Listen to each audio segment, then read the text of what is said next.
ನಮಸ್ಕಾರ ವೀಕ್ಷಕರೇ. ಈ ಪೆರಿಫೆರಲ್ ರಿಂಗ್ ರಸ್ತೆ ವಿಚಾರವಾಗಿ ಕೋರ್ಟ್ ಮೊರೆ ಹೋಗಿದ್ದಕ್ಕೆ ಕೋರ್ಟ್ ಏನಂತ ಹೇಳಿ ಪ್ರತಿಕ್ರಿಯೆಯನ್ನು ಕೊಟ್ಟಿದೆ ಅಂತ ಈ ವಿಡಿಯೋದಲ್ಲಿ ತಿಳಿಸ್ತಾ ಇದ್ದೀನಿ. ಪೆರಿಫೆರಲ್ ರಿಂಗ್ ರೋಡ್ 2 ವಿರುದ್ಧದ ಅರ್ಜಿಯನ್ನು ಕರ್ನಾಟಕ ಹೈಕೋರ್ಟ್ ವಜಾಗೊಳಿಸಿದೆ. 2014 ಮತ್ತು 2022 ನಡುವೆ ಸಲ್ಲಿಸಲಾದ 6 ಅರ್ಜಿಗಳನ್ನು ಕನ್ನಹಳ್ಳಿ, ಮಾಚೋಳಿ ಮತ್ತು ಸೂಲಿಕೆರೆ ಗ್ರಾಮಗಳಲ್ಲಿ ಭೂಮಿಗೆ ಸಂಬಂಧಿಸಿವೆ. ಹೊಸೂರು ರಸ್ತೆ, ಮೈಸೂರು ರಸ್ತೆ ಮತ್ತು ತುಮಕೂರು ರಸ್ತೆ ನಡುವಿನ ಪ್ರದೇಶವನ್ನು ಒಳಗೊಂಡ ಪೆರಿಫೆರಲ್ ರಿಂಗ್ ರಸ್ತೆ ಫೇಸ್ 2 ಯೋಜನೆಗೆ ಭೂಸ್ವಾಧೀನ ಪ್ರಶ್ನಿಸಿ ಭೂ ಮಾಲೀಕರು ಸಲ್ಲಿಸಿದ ಅರ್ಜಿಗಳನ್ನು ಕರ್ನಾಟಕ ಹೈಕೋರ್ಟ್ ವಜಾಗೊಳಿಸಿದೆ. 2014 ಮತ್ತು 2022 ನಡುವೆ ಸಲ್ಲಿಸಲಾದ 6 ಅರ್ಜಿಗಳನ್ನು ಕನ್ನಹಳ್ಳಿ, ಮಾಚೋಳಿ ಮತ್ತು ಸೂಲಿಕೆರೆ ಗ್ರಾಮಗಳಲ್ಲಿನ ಭೂಮಿಗೆ ಸಂಬಂಧಿಸಿವೆ. PRR 2ಗಾಗಿ ಪ್ರಾಥಮಿಕ ಅಧಿಸೂಚನೆಗಳನ್ನು ಡಿಸೆಂಬರ್ 2005, ನವೆಂಬರ್ 2006ರಲ್ಲಿ ಹೊರಡಿಸಲಾಯಿತು. ಅಂತಿಮ ಅಧಿಸೂಚನೆಯನ್ನು ಜುಲೈ 2011ರಲ್ಲಿ ಪ್ರಕಟಿಸಲಾಯಿತು.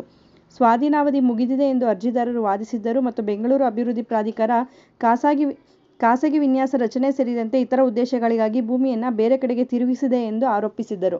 ಅಂದರೆ ಈ ಒಂದು ಸ್ವಾಧೀನಪಡಿಸಿಕೊಂಡಂಥ ಭೂಮಿಯ ಜಾಗದಲ್ಲಿ 2015ರಲ್ಲಿ ಖಾಸಗಿಯವರಿಗೆ 150 ಲೇಔಟ್ಗಳಲ್ಲಿ ಸುಮಾರು 40,000ಕ್ಕೂ ಹೆಚ್ಚು ಮನೆಗಳ ನಿರ್ಮಾಣ ಮಾಡಲಾಗಿದೆ ಅಂತೇಳಿ ಆರೋಪವನ್ನು ಮಾಡಿದ್ರು.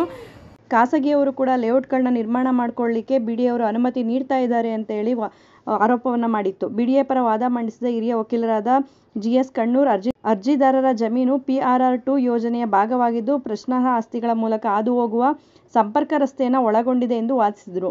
ಪ್ರಕರಣವನ್ನು ಪರಿಶೀಲಿಸಿದ ನಂತರ ನ್ಯಾಯಮೂರ್ತಿ ES ಇಂದಿರೇಶ್ ಅವರು BDA ಈಗಾಗಲೇ 10.35 ಕಿಲೋಮೀಟರ್ ರಸ್ತೆಯಲ್ಲಿ 8.35 ಕಿಲೋಮೀಟರ್ ರಸ್ತೆಯನ್ನು ಪೂರ್ಣಗೊಳಿಸಿದ್ದು ಕೇವಲ 1.82 ಕಿಲೋಮೀಟರ್ ಮಾತ್ರ ಅಭಿವೃದ್ಧಿಪಡಿಸಲು ಉಳಿದಿದೆ ಎಂದು ಗಮನಿಸಿದರು.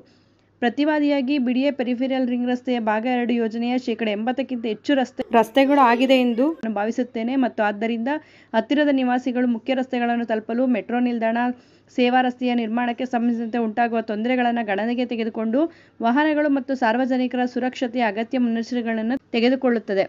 ಪೆರಿಫೆರಲ್ ರಿಂಗ್ ರಸ್ತೆಯ ಭಾಗ 2 ರಚನೆಯ ಉದ್ದೇಶಕ್ಕಾಗಿ ಪ್ರತಿವಾದಿ ಅಧಿಕಾರಿಗಳು ಹೊರಡಿಸಿದ ಆಕ್ಷೇಪಾರ್ಹ ಅಧಿಸೂಚನೆಗಳನ್ನು ರದ್ದುಗೊಳಿಸುವ ವಿಷಯದಲ್ಲಿ ಯಾವುದೇ ಹಸ್ತಕ್ಷೇಪವನ್ನು ಕೋರಬಾರದು ಎಂದು ನಾನು ಭಾವಿಸುತ್ತೇನೆ ಮತ್ತು ಆದ್ದರಿಂದ ಪ್ರತಿವಾದಿ BDA ಮೂಲ ಯೋಜನೆಯಿಂದ ವಿಮುಖವಾಗಿದೆ ಮತ್ತು ಹೆಚ್ಚುವರಿ ಭೂಮಿಯನ್ನು ಸ್ವಾಧೀನಪಡಿಸಿಕೊಳ್ಳಲಾಗುತ್ತದೆ ಎಂದು ಅರ್ಜಿದಾರರು ಎತ್ತಿದ ವಾದವನ್ನು ಒಪ್ಪಿಕೊಳ್ಳಲಾಗುವುದಿಲ್ಲ ಎಂದು ನ್ಯಾಯಾಲಯ ಹೇಳಿದೆ.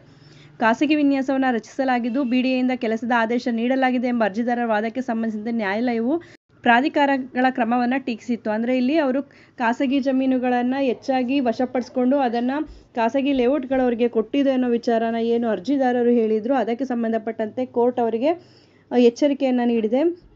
ಅದನ್ನು ಬಳಸ್ಕೋಬಾರ್ದು ಅಂತೇಳಿ ತಿಳಿಸಿದೆ. ಪೆರಿಫೆರಲ್ ರಿಂಗ್ ರಸ್ತೆಯ ರಚನೆ ಉದ್ದೇಶಕ್ಕಾಗಿ ಆಕ್ಷೇಪಾರ್ಹ ಅಧಿಸೂಚನೆಗಳನ್ನು ಹೊರಡಿಸಲಾಗಿದೆ ಎಂದು ಸಂಪೂರ್ಣವಾಗಿ ತಿಳಿದಿದ್ದರೂ 2015ರಲ್ಲಿ ಅಂಥ ಕೆಲಸದ ಆದೇಶವನ್ನು ಹೊರಡಿಸಿದ ಪ್ರತಿವಾದಿ BDA ಕ್ರಮವನ್ನು ಅಸಮ್ಮತಿಸಲಾಗಿದೆ ಮತ್ತು ಪ್ರಕರಣದ ಸಂದರ್ಭದಲ್ಲಿ ಕೆಲಸದ ಆದೇಶವನ್ನು ಹೊರಡಿಸಿದ ಪ್ರತಿವಾದಿ BDA ಅಧಿಕಾರಿಗಳ ಅಂಥ ಕ್ರಮವನ್ನು ಸ್ವೀಕರಿಸಲಾಗುವುದಿಲ್ಲ ಎಂಬುದನ್ನು ಇಲ್ಲಿ ಉಲ್ಲೇಖಿಸಲಾಗಿದೆ.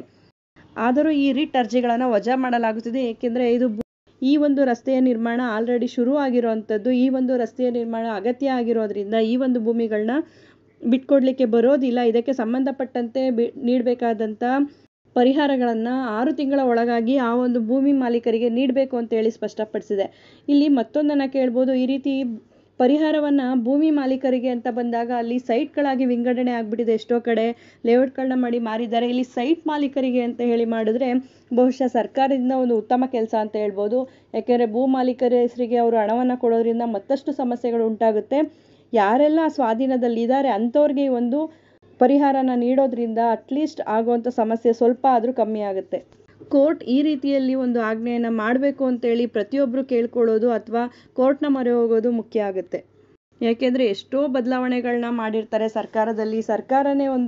ಸರ್ಕಾರನೇ ಇದನ್ನು ಪ್ರತ್ಯೇಕವಾಗಿ ತೆಗೆದುಕೊಂಡು ಈ ರೀತಿಯಾದ ಒಂದು ಆದೇಶವನ್ನು ಮಾಡಿದ್ರೆ ಭೂಮಿನ ಕಳ್ಕೊಳ್ತಾ ಇರೋ ಜನ ಸ್ವಲ್ಪ ಮಟ್ಟಿಗಾದರೂ ಸಮಾಧಾನ ಪಡ್ಕೋಬೋದಾಗಿರುತ್ತೆ. ಈ ಒಂದು ಮಾಹಿತಿ ಉಪಯುಕ್ತ ಆಗಿದೆ ಅಂತ ಭಾವಿಸ್ತೀನಿ. ಮತ್ತಷ್ಟು ಮಾಹಿತಿಗಾಗಿ ನಮ್ಮ ಚಾನಲನ್ನು ಲೈಕ್ ಮಾಡಿ, ಶೇರ್ ಮಾಡಿ, ಹೊಸದಾಗಿ ನೋಡ್ತಾ ಇರೋರು ಸಬ್ಸ್ಕ್ರೈಬ್ ಮಾಡಿಕೊಂಡು ನೋಡಿ. ಕಾನೂನಿನ ಮಾಹಿತಿಗಳನ್ನು ನೀವು ತಿಳ್ಕೊಳ್ಳೋದಲ್ಲ, ಮತ್ತೊಬ್ಬರಿಗೂ ಕೂಡ ಇದನ್ನು ಹಂಚಿ. ಧನ್ಯವಾದಗಳು.